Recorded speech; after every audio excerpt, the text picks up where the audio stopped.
देवेंद्र सरिता गंगाधरराव फडणवीस ईश्वर साक्ष शपथ घेतो की कायद्याद्वारे स्थापित झाले आहे अशा भारताच्या संविधानाबद्दल मी खरी श्रद्धा व निष्ठा बाळगेन।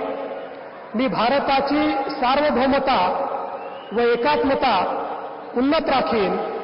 मी महाराष्ट्र राज्याचा मुख्यमंत्री म्हणून माझी कामे निष्ठापूर्वक व सत्सद विवेक बुद्धीने पार पाडेन आणि संविधान व कायदा यानुसार सर्व तऱ्हेच्या लोकांना मी निर्भयपणे व निपक्षपातीपणे तसेच कोणाच्याही विषयी ममत्वभाव किंवा आकस न बाळगता न्याय वागणूक देईन।